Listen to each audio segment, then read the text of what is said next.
Assalamualaikum warahmatullahi wabarakatuh. Halo siswa-siswi SMK Islam Asalam Jambewangi. Pada kesempatan kali ini, kita akan membahas materi tentang energi dan daya. Masih bersama dengan Bu Lilis. Check it out.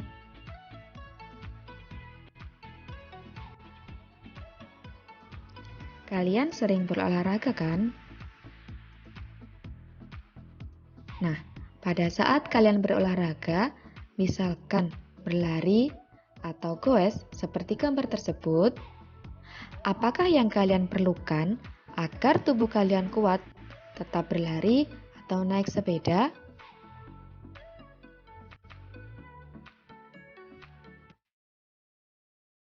Atau saat kalian mendorong suatu benda, hal paling penting apakah yang kalian perlukan?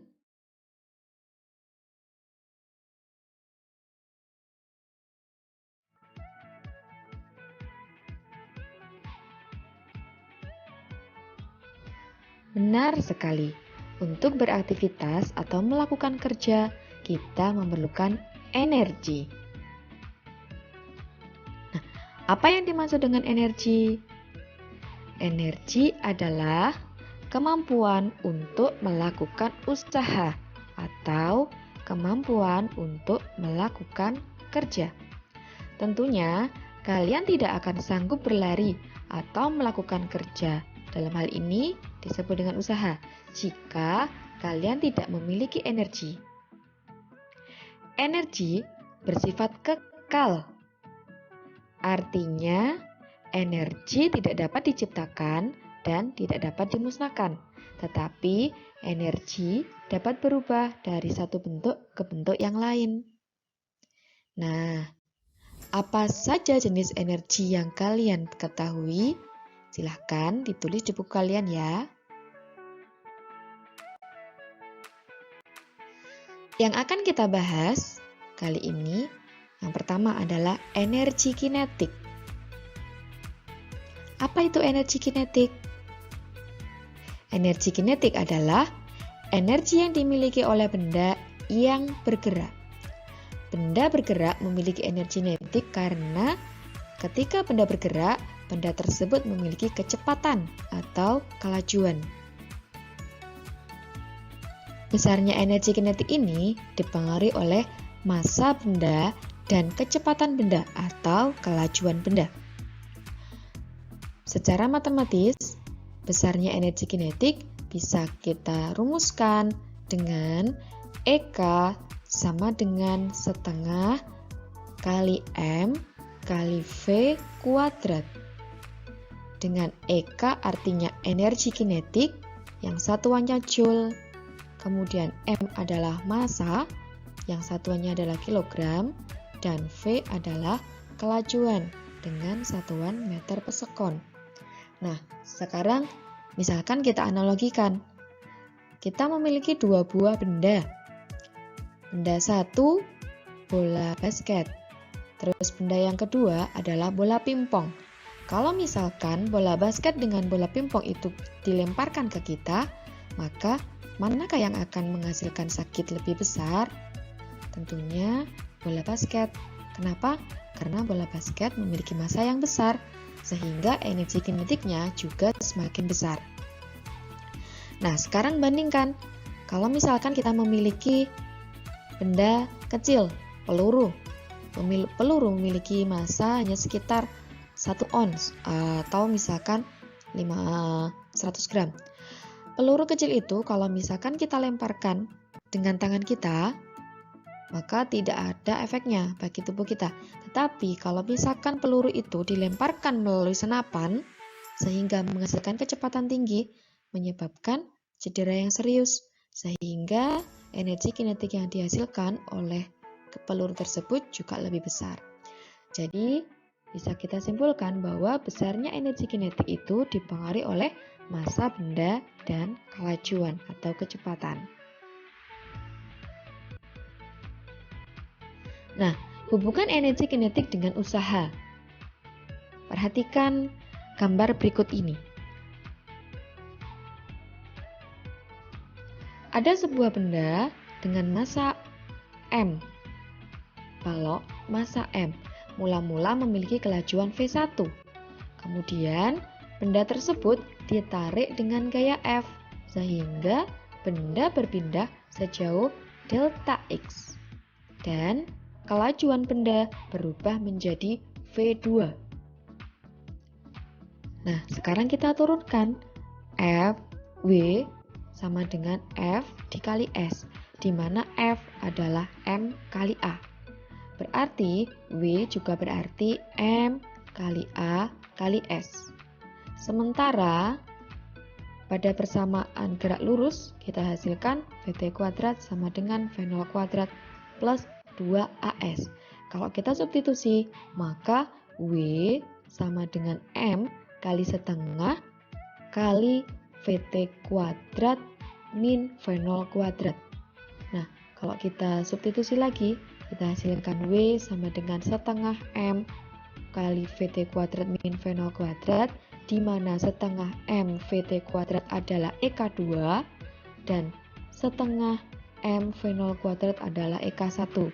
Jadi, usaha juga dihasilkan oleh perubahan energi kinetik. W sama dengan delta EK. Perhatikan contoh soal berikut ini. Sebuah mobil memiliki massa 500 kg, melaju dengan kecepatan 25 meter per sekon. Hitunglah energi kinetik mobil pada kelajuan tersebut. Nah, apa yang akan terjadi jika mobil direm secara mendadak? Diketahui, massa mobil M500, kecepatannya 25. Yang ditanyakan adalah energi kinetik atau EK dan kejadian jika mobil direm mendadak. Jawabannya, kita masukkan persamaan dulu. EK sama dengan setengah MV kuadrat. Setengah kali 500 kali 25 kuadrat. Kita hasilkan nilainya adalah 156.250 Joule. Jadi energi kinetiknya adalah 156.250 Joule. Nah, ketika mobil direm, mobil akan berhenti. Energi kinetik akan berubah menjadi energi panas dan energi bunyi yang ditimbulkan oleh gesekan antara rem dengan as roda dan ban dengan jalan. Kalau misalkan waktunya tidak memenuhi, maka ada kemungkinan ketika mobil direm dia akan menabrak pada depannya. Itu kalau gesekannya tidak terlalu besar. Lanjut ke contoh soal nomor.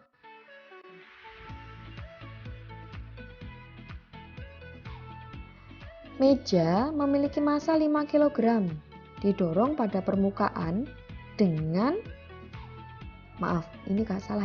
meja memiliki massa 5 kg didorong pada permukaan sehingga memiliki kecepatan 2,5 meter per sekon.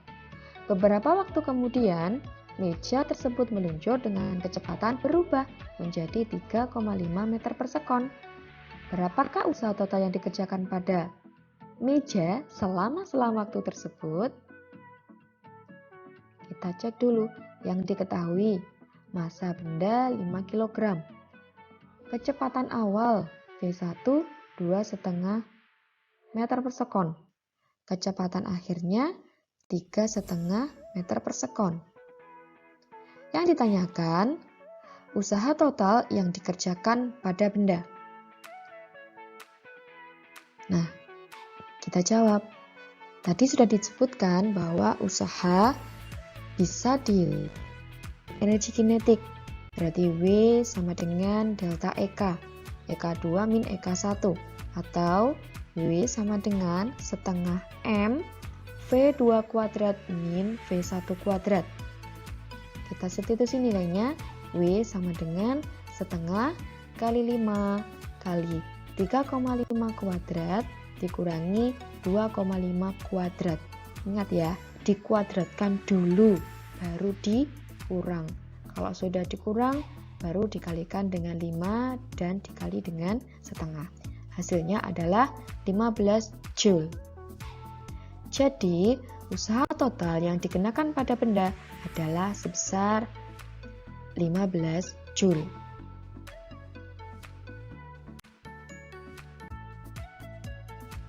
Kemudian, pembahasan yang kedua tentang energi potensial.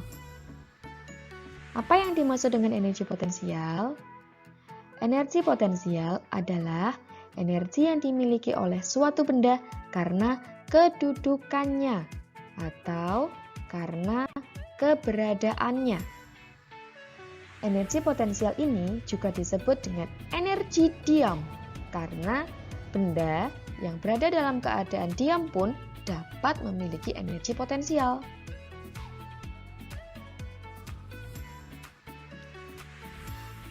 Besarnya energi potensial dipengaruhi oleh massa benda, ketinggian benda, dan percepatan gravitasi. Secara matematis dapat dirumuskan dengan EP sama dengan M kali G kali H, di mana EP adalah energi potensial dengan satuan Joule, kemudian M-nya adalah massa, G percepatan gravitasi, dan H adalah ketinggian. Hubungan energi potensial dengan usaha. Misalkan ada sebuah benda dengan massa M, mula-mula ada pada ketinggian H1. Karena pengaruh gaya berat W, akhirnya benda ini berpindah ke posisi H2. Artinya, benda telah mengalami perpindahan sejauh delta H dari H1 menuju H2. Karena W sama dengan F kali S, dan F gaya adalah gaya berat W, maka W-nya sama dengan berat dikali delta H. Dengan berat sama dengan M kali G, dan delta H adalah H2 min H1. Kalau kita uraikan, kita hasilkan W sama dengan M kali G kali H2 min M kali G kali H1, atau usaha sama dengan EP2 min EP1. Jadi, usaha juga bisa diperoleh dari perubahan energi potensial. Perhatikan contoh soal berikut.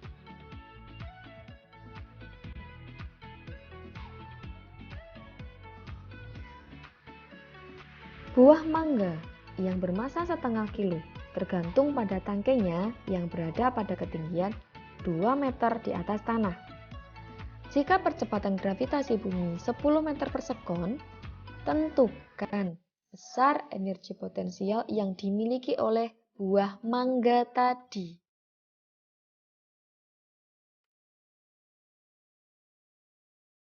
Diketahui, massa benda M setengah kilo, 0,5 kilo. Ketinggian H adalah 2. Yang ditanyakan adalah energi potensial atau EP. Jawab, EP sama dengan M kali G kali H. EP sama dengan M-nya 0,5, G-nya 10, H-nya 2. Atau hasilnya EP sama dengan 10 Joule. Jadi, usaha total yang dikenakan pada benda adalah sebesar 10 Joule. Lanjut, contoh soal yang kedua. Sebuah benda massanya 2 kg jatuh bebas dari puncak tebing yang tingginya 100 meter. Jika gesekan dengan udara diabaikan dan besarnya G sama dengan 10 meter per sekon kuadrat, maka usaha yang dilakukan oleh gaya berat sampai pada ketinggian 20 meter saja dari tanah adalah yang diketahui massa benda M 2 kg. Ketinggian satunya mula-mula 100 meter. Ketinggian 2 atau H2 adalah 20 meter. Yang ditanyakan besarnya W atau usaha. Nah, tadi sudah disebutkan W juga bisa diperoleh dari delta EP, M kali G kali delta H. Massanya 2, gravitasi 10, delta H artinya H2-H1. 20 dikurangi 100. Harusnya nilainya negatif, tapi negatif di sini artinya menunjukkan arah saja. Tidak apa-apa, perubahan H sama dengan 80. Sehingga kita hitung hasilnya 2 kali 10 kali 80 adalah 1600 Joule. Jadi, usaha total yang dikenakan pada benda adalah sebesar 1600 Joule. Paham ya? Oke, kita lanjut.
Kurang.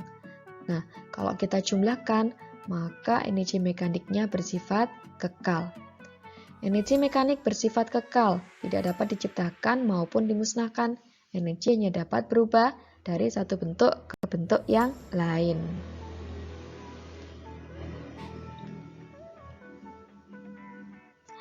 Nah, sekarang kalau kita perhatikan gambar yang bawah.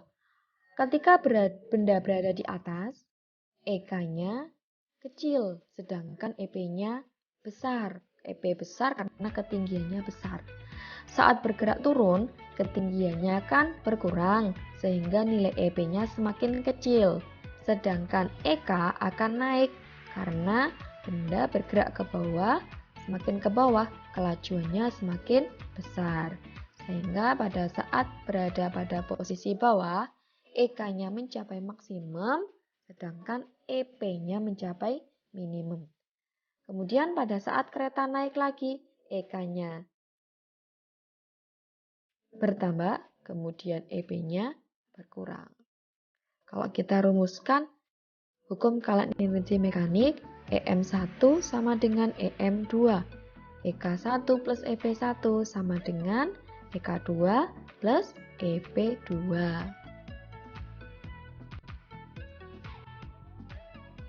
Perhatikan contoh soal berikut ini. Sebuah bola pejal yang masanya 1 kilo dilemparkan vertikal ke atas dari tanah dengan kecepatan awal 40 meter per sekon. Hitung besar energi kinetik saat bolanya mencapai ketinggian 20 meter. Nah, yang diketahui dulu, massa benda tadi 1 kilo, kecepatan awal atau V1-nya 40.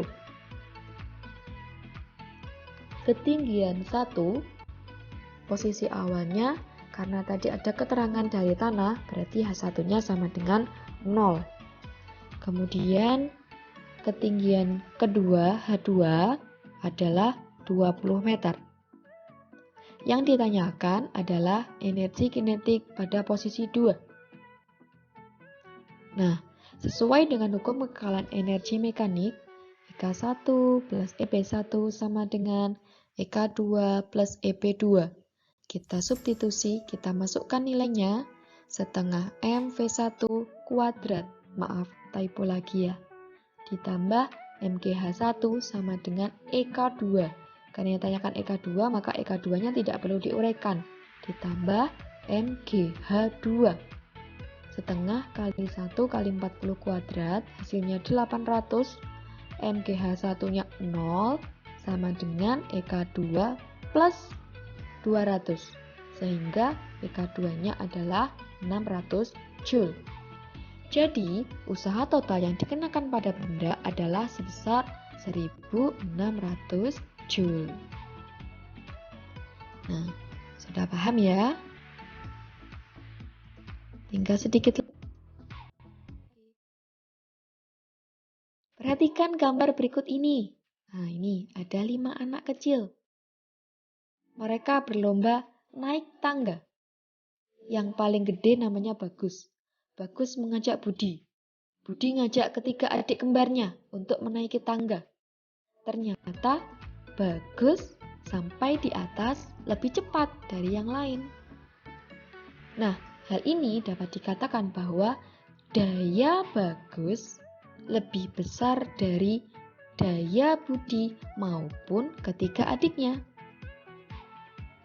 Mengapa demikian? Nah, kalau tadi kita menyebutkan lebih cepat, artinya kan ini berhubungan dengan waktu ya.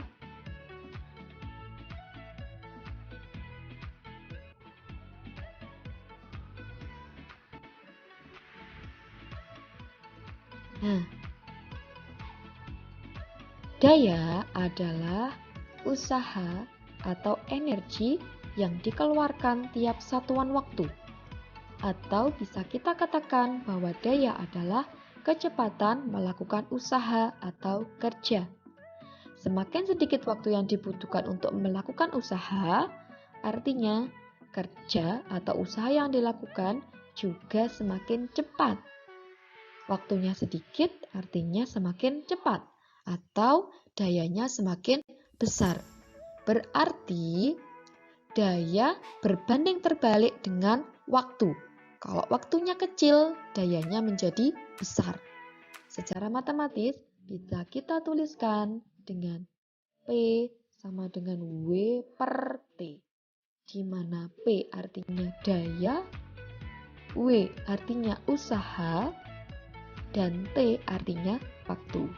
Jadi P dayanya sebanding dengan usaha dan berbanding terbalik dengan waktu. Perhatikan contoh soal ini. Sebuah mobil dengan massa 1 ton dipercepat dari mula-mula kecepatannya 10 meter per sekon menjadi 40 meter per sekon dalam waktu 20 detik. Berapakah daya yang digunakan mobil tersebut untuk melakukan percepatan? Tulis dulu yang diketahui. Massa benda 1 ton atau 1000 kg. Kecepatan awal 10 meter per sekon. Kecepatan akhir 40 meter per sekon. Waktu yang dibutuhkan adalah 20 detik. Yang ditanyakan adalah daya atau P. Nah, sementara untuk menghitung P, kita hitung dulu besarnya usaha. Karena ada perubahan kecepatan, maka besarnya usaha kita hitung dari perubahan energi kinetik. EK2 min EK1 setengah M V2 kuadrat min V1 kuadrat. Setelah kita substitusi nilainya, setengah kali 1000 kali 40 kuadrat dikurangi 10 kuadrat, ingat ya, dikuadratkan dulu baru dikurang. Hasilnya adalah 750.000 Joule. Nah, kemudian kita hitung dayanya. P sama dengan W per T. Berarti P sama dengan 750.000 per 20. Hasilnya adalah 37.500 watt. Jadi, untuk bisa melakukan percepatan tersebut, mobil harus memberikan daya sebesar 37,5 kW. Nah, paham ya? Demikian tadi.